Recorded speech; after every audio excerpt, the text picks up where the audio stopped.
All right, good afternoon. We're talking about, of course, the storm coming in for late next week and weekend. What you're looking at right now is the jet stream. This is the GFS computer model, and I'm going to roll it back to today. Here's the jet stream today, but here's what I want you to focus on are the strong winds as we go into next week. Now, this is Monday of next week. Look at the strong winds coming into the northwestern portion of the United States.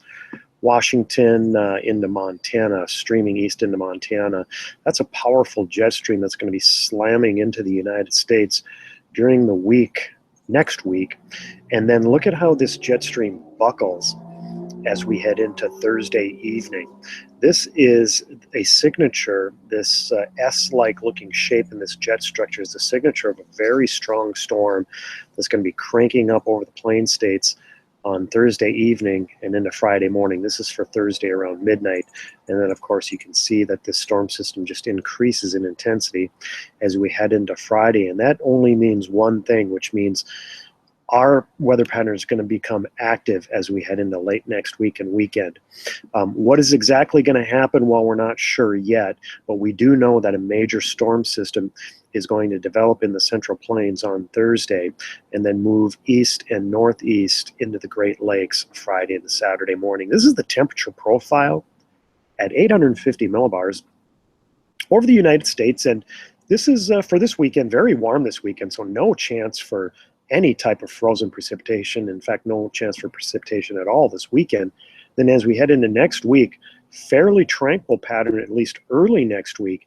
And then look at what's happening over the West Coast. Cold air is streaming in to Washington, Oregon, and then into the Intermountain West. This would be Wednesday evening.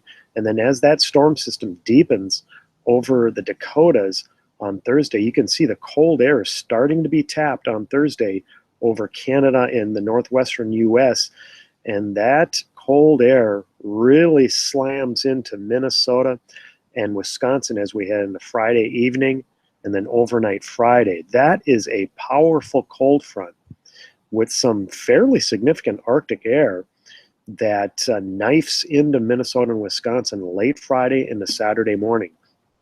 We may go from temperatures around 60 degrees on Friday morning and then temperatures dropping during the day on Friday to a low temperature of about 20 degrees come Saturday morning. So quite a shock to the system late Friday into Saturday.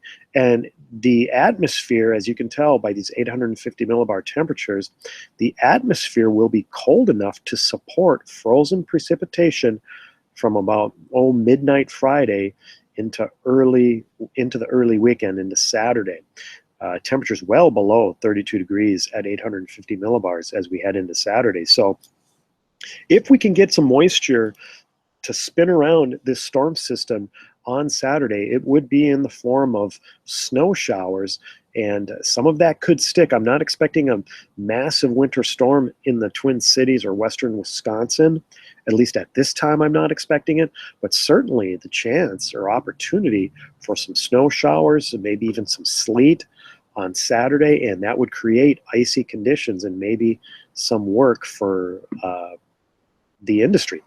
As far as how much snow, again, not expecting much, and it remains to be seen. We're about a good 7 days away yet from this storm system affecting our area, so a lot is going to change between now and then.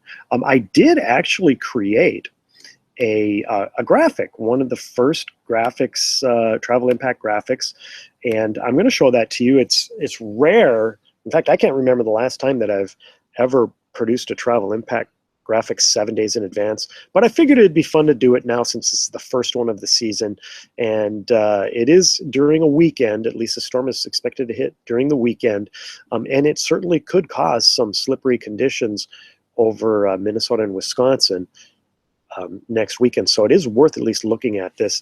Right now, I'm expecting a storm track, and of course this will change, from about Nebraska northeast towards Lake Superior. With that type of a surface low pressure track, that would produce the potential for a snow system over northern South Dakota, much of North Dakota, northern Minnesota. Now, if this system, of course, tracks further south, that would put much of southern Minnesota in the bullseye for at least the potential for snow.